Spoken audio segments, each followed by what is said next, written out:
Pred dnevi smo govorili z nekdanjim županom Ruš, ki nam je potrdil, da je strani sedanje županje Urške Repolusk prejel ovadbo. No, ta ovadba je bila pričakovana, meni tudi pisno najavljena, zato sem o njej že lani lahko govoril.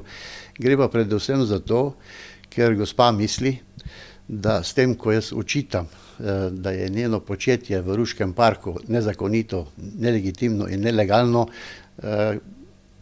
škodujem njenemu dobremu imenu. Kot kaže, pa njegovo domnevno blatenje ni edino, ki je zmotilo županjo. Dopis strani njene odvetnice Urške Kežmah je prejela tudi ena izmed občank, ki je stopila pred kamero. Metka Vodušek je pred leti vzela v najem del občinskega zemljišča. Sprva brezplačno, nato so se z naslednjim vodstvom dogovorili za najem v višini 100 evrov letno. Nanj sta z možem postavila igrala za vnuka, smreko in grmovnice. Najem je več let potekal nemoteno, v decembru 2019 pa je dobila klic iz občine. Obvestili so o izteku pogodbe in možnosti oddaje ponudbe za nadaljnji najem. Jaz napisala pač, da prosim, da bi podaljšali pogodbo oziroma naredili novo pogodbo z enakimi pogoji, kot so bili prej. Le nekaj dni kasneje se je, kot nam pove Metka, pojavila gospa iz občine, ki je dejala, da mora fotografirati, kaj imajo na omenjenem zemljišču. In takaj sem jaz tudi prosila, kakšna pa je ta nova pogodba? Mislim, jaz moram vedeti, pogodba jaz ne morem z vami reči, ja bom pogodbo podpisala, če pogodbe niti osnutka še videla nisem. Ne? In sem potem dobila pogodbo, tisti dan mi jo je gospa poslala osnutek, jaz mislim, da je bil osnutek pogodbe po mailu. In v tej pogodbi je pisalo, da moramo na tem zemljišču, za katerega plačujemo najemnino, odstraniti vse.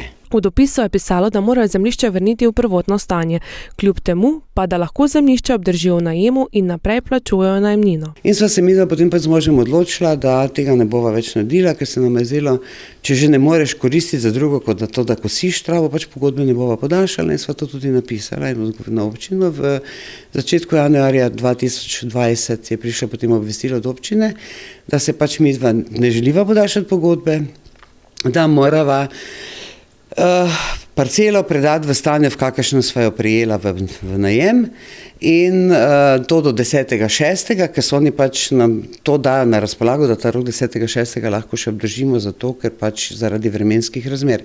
Mi smo pa do 10.6.2020 ali tako imela že plačano najemnino, ne? Bolečina ob spominu na smreko je še vedno prisotna. Glede na to, da je na to smreko vezano toliko nekih spominov,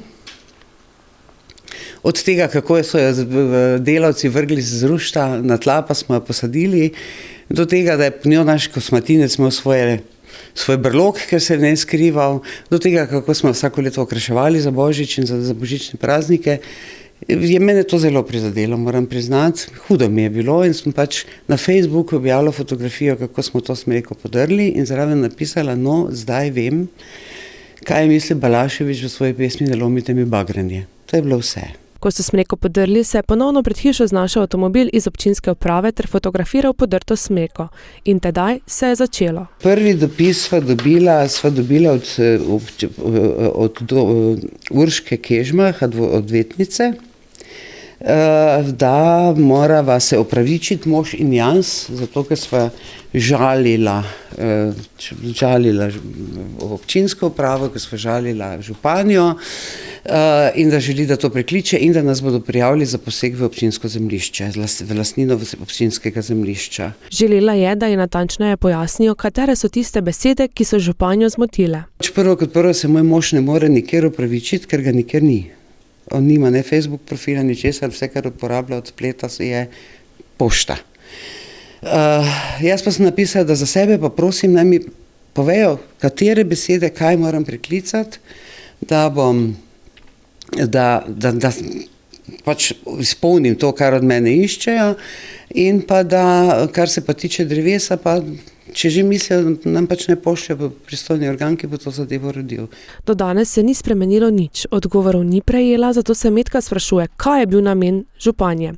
Meni, da vse skupaj bilo nepotrebno, a držali so se želenega in parcelo vrnili v prvotnem stanju. Neuradno naj bi podobne dopise prejelo več oseb, tako kot v primeru ovadbe nekdanjega župana Ruš Viljama Rezmana, kot v primeru Metke Vodušek, smo se obrnili na urad županje in jih prosili za odziv, a ga ponovno nismo prejeli.